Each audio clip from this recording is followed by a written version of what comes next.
O assassinato de Elvira Orlandini.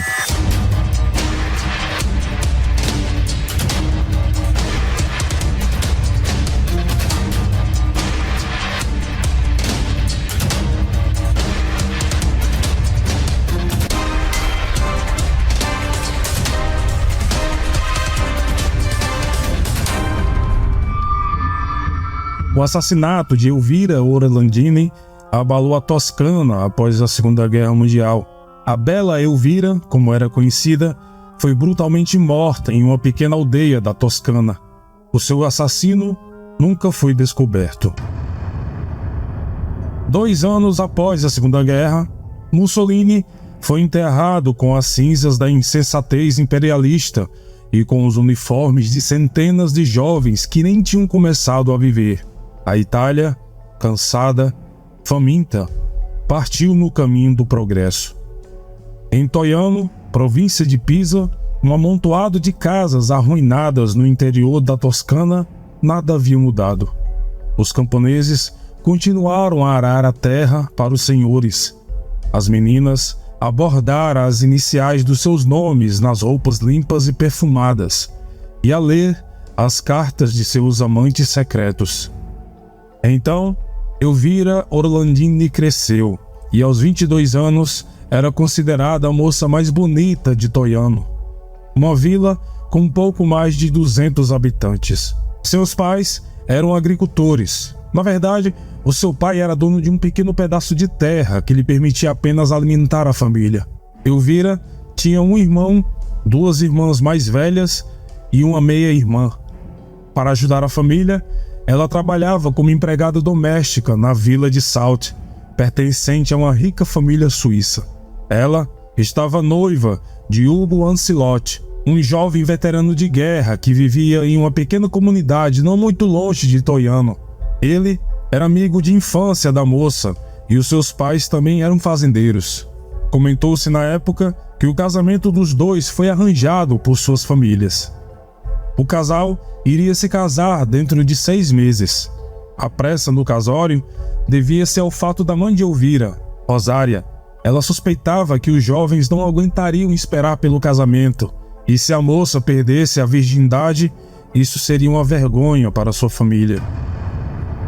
Por volta das 2 horas da tarde, Elvira pega um jarro e vai buscar água numa fonte que ficava a cerca de 400 metros de sua casa.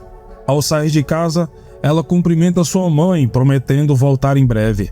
A caminho da fonte, ela encontra uma amiga e a chama para ir com ela pegar água. Mas a sua amiga recusa. Elas se cumprimentam e seguem caminhos diferentes. Esta foi a última vez que Elvira foi vista com vida.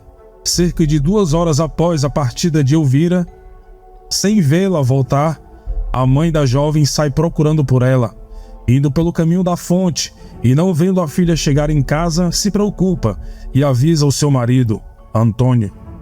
O homem começa a procurá-la juntamente com o seu cunhado Giovanni e os dois fazem o caminho até a fonte.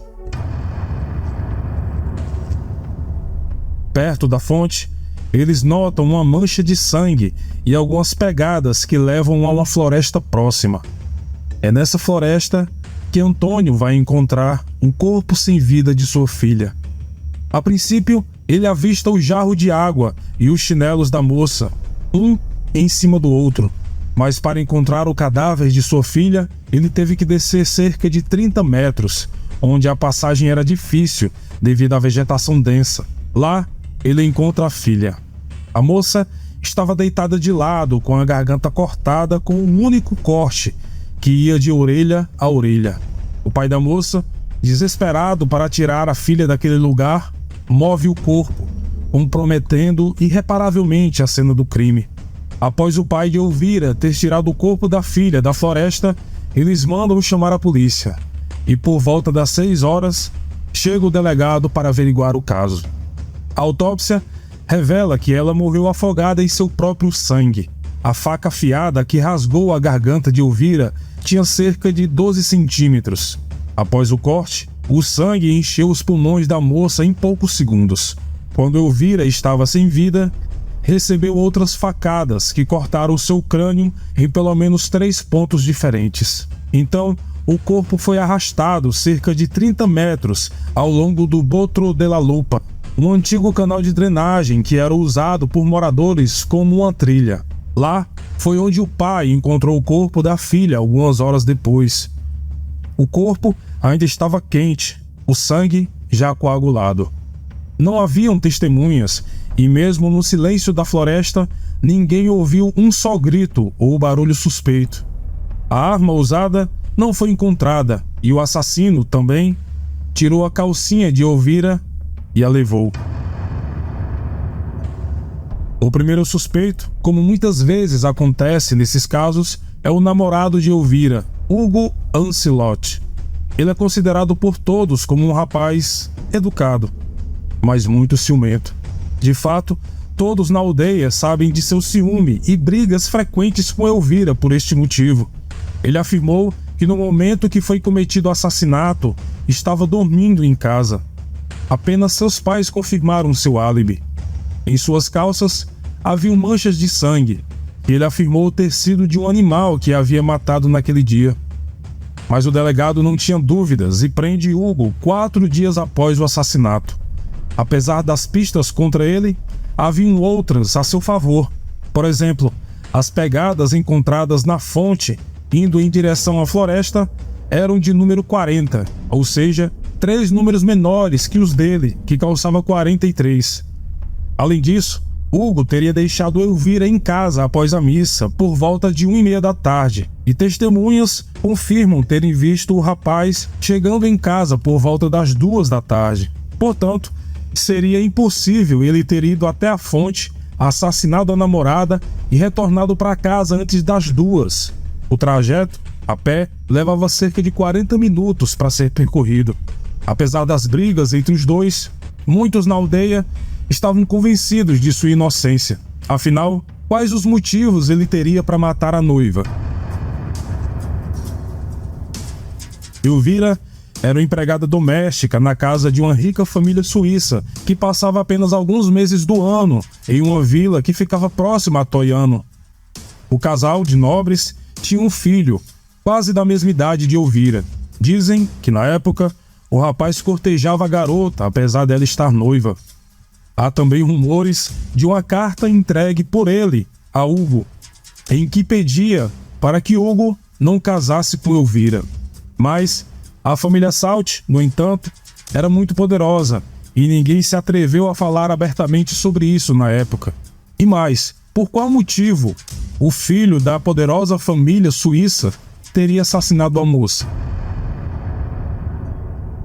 Elvira tinha um único irmão mais velho. Na época, chegaram a cogitar que ele teria assassinado a própria irmã. O rapaz era conhecido por ser encrenqueiro e era sempre reprimido ferozmente por Elvira, mas no dia do assassinato, ele não estava na vila e ele não teria motivos suficientes para matá-la. Na época, corriam boatos de que Elvira estava grávida. Isso, no entanto, nunca foi constatado oficialmente. De fato, havia indícios de que Elvira não era mais virgem, o que na época era algo que poderia desgraçar a honra de uma família inteira. O problema não era apenas o fato dela estar grávida ou não, mas de quem. Obviamente, se ela estivesse grávida de alguém que não fosse o seu namorado, o assassino poderia ter sido o próprio namorado, que a matou ou mandou matá-la para se vingar, ou mesmo o outro, para silenciá-la por algum motivo. Alguns pesquisadores chegam a citar os pais do herdeiro da rica família suíça, que sabendo que o seu filho havia engravidado a moça, voluntária ou fruto de um estupro, teria tomado as providências para manter a linhagem da nobre família.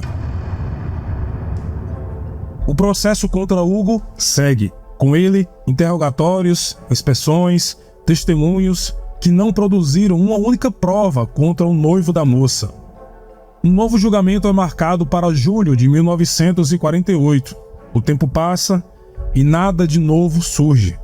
Não havia sentido em manter Hugo preso, até que em abril de 1949 ele é absolvido, devido a provas insuficientes. E o assassino da floresta permanece na imaginação coletiva como um fantasma.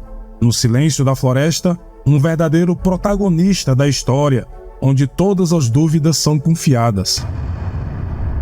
As perguntas estão enterradas sob o mato e a terra, que hoje enfeitam a lápide com a foto da pobre moça assassinada. 71 anos após a sua morte, a linda Elvira não espera mais por justiça. Ela se entregou à memória com a sua história amaldiçoada, onde vive hoje como uma das muitas lendas da floresta. O autor do assassinato da bela Elvira, de apenas 22 anos, nunca foi descoberto. Os protagonistas desta história estão agora todos mortos, e para manter viva a memória da bela Elvira, permanece apenas uma placa com sua foto, colocada perto da fonte, onde a menina foi privada prematuramente da sua vida.